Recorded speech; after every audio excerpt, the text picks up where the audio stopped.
né? Então, companheiros, eu gostaria de dizer aos companheiros o seguinte: nós precisamos sim ser politizados. Vamos respeitar quem não respeita, porque nós temos que ter respeito para as minorias, mas não podemos aceitar que os trabalhadores com 12, 15 milhões paguem o preço. Quantas famílias estão hoje sem comida se não fosse a solidariedade da própria família? E nós temos esse centro de solidariedade aqui no Brasil e precisamos desenvolver. Hoje, no passado, sempre a mecânica era que os filhos ajudavam os pais. Hoje está invertido. Os pais é que estão ajudando os filhos, porque nós não temos crescimento econômico. Nós estamos com 2 anos de recessão. Isso não acontecia desde 1929 no nosso país. O PT, ele é tão incapaz de reconhecer os seus erros, que ele disse que tudo deu errado é culpa dos outros. Bom, companheiro, nós precisamos sim tomar posição. E o quarto INDEC, além de analisar toda essa situação do Brasil, temos que tomar sim o nosso partido. Muito obrigado.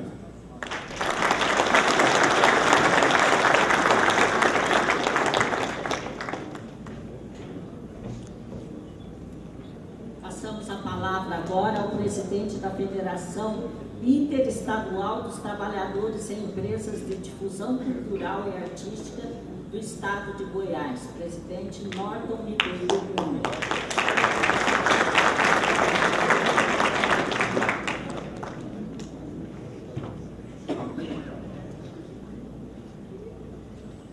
Companheiro Miguel, na sua pessoa, eu cumprimento os demais componentes da mesa. É muito atrevimento aceitar uma missão como essa, depois de tantos oradores, brilhantes oradores, que passaram por essa tribuna.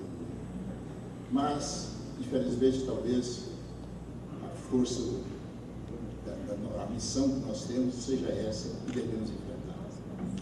Companheiros, falo aqui não em meu nome, em nome da delegação do Estado de Goiás, do Estado de Mato Grosso e do Estado de Mato Grosso do Sul. A desejar a todos os companheiros pleno sucesso e êxito desse encontro. Espero que ao findar desse encontro, ao retornarmos às nossas bases, não levemos apenas aquilo enumerado pelo companheiro Juvenal, as belezas de Foz do Iguaçu, das cataratas, e sim levar na nossa bagagem mais cultura, mais conhecimento da situação que se encontra no nosso país. E mais também espírito de luta, de união. É esse o nosso desejo, é esse quarto encontro da CBT. Muito obrigado.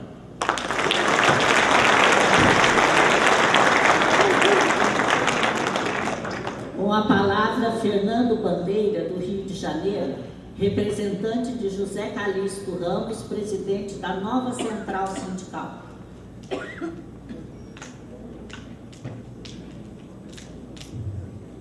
Presidente da Confederação, nosso companheiro Miguel Abrão, citando eles, eu cumprimento também os demais companheiros da mesa e os companheiros aqui da plenária. A doutora Adriana, representando a direção da Confederação Nacional de Transporte, eu cumprimento também as mulheres da mesa e também do plenário. Em nome do nosso companheiro Calixto Ramos, Zé Calixto Ramos, eu queria, pela nova Central Sindical, parabenizar esse grande encontro, esse quarto encontro. Eu estou conhecendo, para mim é o primeiro, mas pelos discursos que foram colocados aqui, vai ser um encontro muito importante para mexer com a educação e com a cultura de forma bastante profunda no bem dos trabalhadores. Eu acho que esse momento que o Brasil passa agora é um momento de muita reflexão, de muita preocupação. Nós, enquanto trabalhadores, temos que ter fazer mais reuniões, mais discussões, as centrais sindicais, as federações, as confederações, os sindicatos. Eu acho que é importante discutir. Eu tenho certeza, pela programação importante que eu vi aqui, e de hoje, até o sábado vai ter muita coisa, muita discussão importante para que os nossos companheiros da educação e da cultura possam melhorar mais ainda a sua estrutura, a sua organização e a defesa também desses grandes trabalhadores. Eu queria cumprimentar e parabenizar mais uma vez ao Miguel e todas as federações aqui presentes por esse grande e importante encontro aqui. Muito obrigado.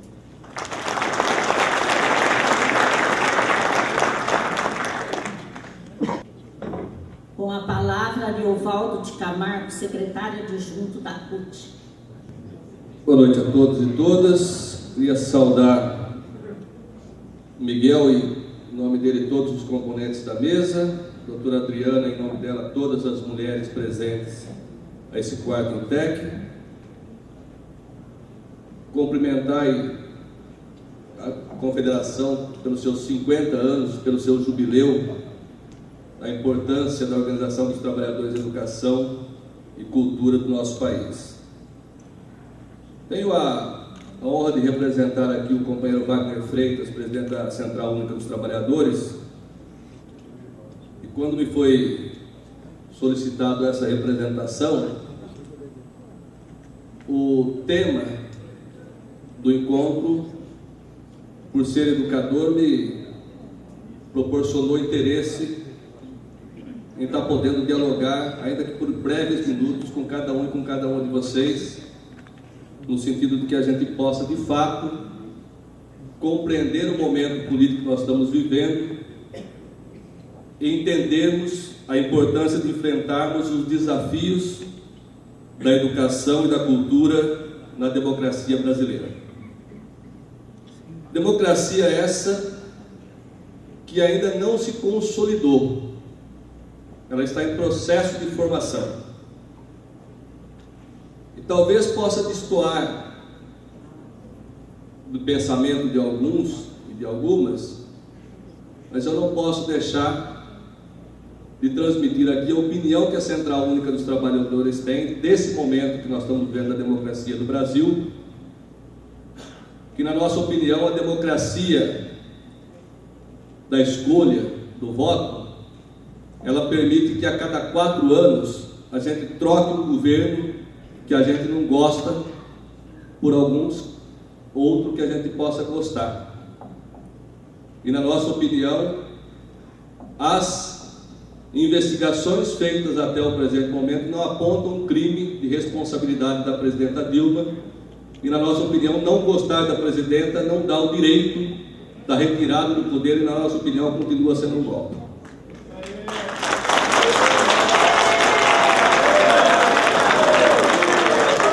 E quando falo aqui dos desafios para a educação e para a cultura brasileira, eu estou falando de uma nova formulação para a política educacional e cultural do país, de um governo interino, que consegue compor um ministério onde todos os ministros, sem nenhuma exceção, são acusados de algum crime.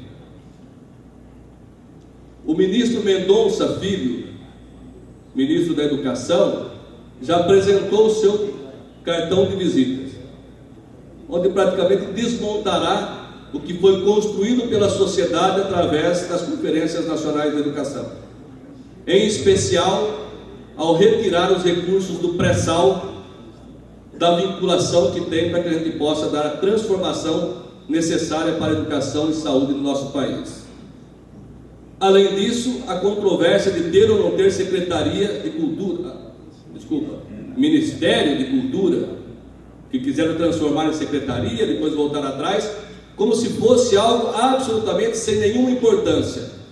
É muito engraçado que quase todos os municípios desse país possuem Secretaria de Educação desvinculado de Secretaria de Cultura, porque, embora devam caminhar juntas, tem especificidades que são muito necessárias em serem tratadas separadamente.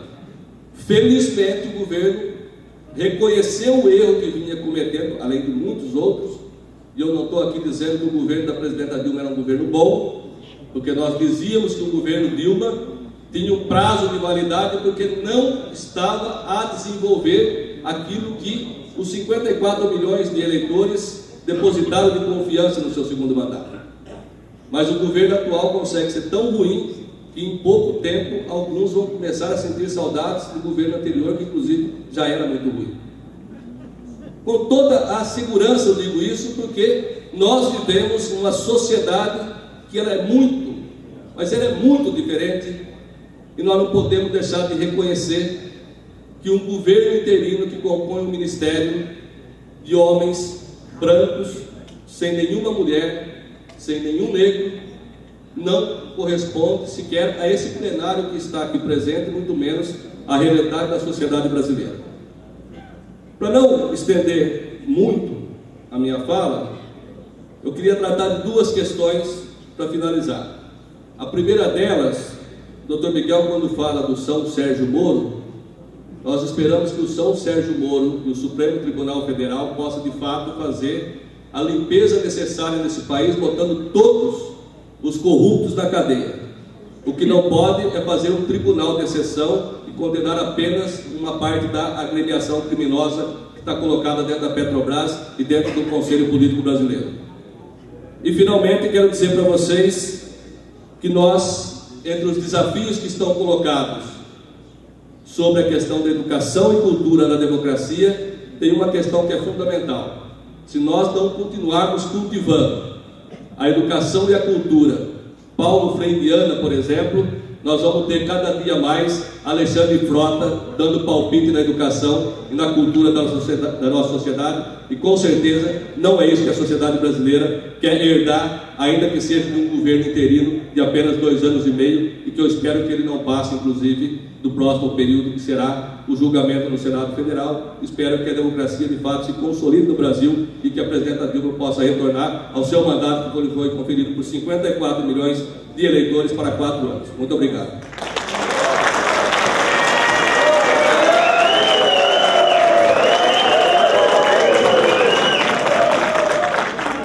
Com a palavra, então, Cladir Antônio Basso, diretor de Assunto Legislativo, representando o presidente da CONTEC, senhor Lourenço Ferreira Prado. Boa noite a todos os dirigentes, a todas as dirigentes, e cumprimentando o Dr. Miguel Abrão e também o meu amigo Oswaldo Barros, em nome do presidente da CONTEC, Lourenço Ferreira do Prado, que está em Genebra, onde nós estivemos no ano passado. Trago aqui o abraço do Dr. Miguel, do Lourenço, de toda a direção da CONTEC, a todos os participantes desse 4º evento nacional dos profissionais da área de educação e cultura. Importante salientar que o Brasil, evidentemente, atravessa um dos momentos mais críticos da sua história, tanto do ponto de vista da credibilidade social, da credibilidade política, da credibilidade institucional e principalmente da credibilidade das pessoas. Não importa se é coxinha ou se é mortadela.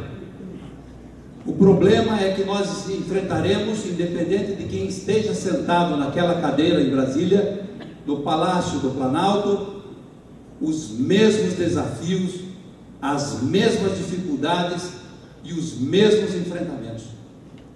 Quer queira, dentro de um processo natural, nós teremos que enfrentar aí as possibilidades de reformas que não estão colocadas somente agora, não. Sempre foram colocadas. A reforma da Previdência Social, a reforma trabalhista, em que nós, evidentemente, faremos todo o enfrentamento, independente de quem esteja sentado na presidência da República, independente de quem esteja ocupando os cargos dentro do Congresso Nacional, para impedir que haja qualquer tipo de retrocesso ou de prejuízo aos trabalhadores, quer queira em relação à Previdência Social, quer queira em relação à reforma trabalhista. Por que é que o Supremo Tribunal Federal, há mais ou menos 5 anos, na calada da noite, através da súmula vinculante número 8, diminuiu a prescrição da execução das cobranças das empresas, das grandes empresas que deviam bilhões de reais para a Previdência Social, o Supremo Tribunal Federal, numa canetada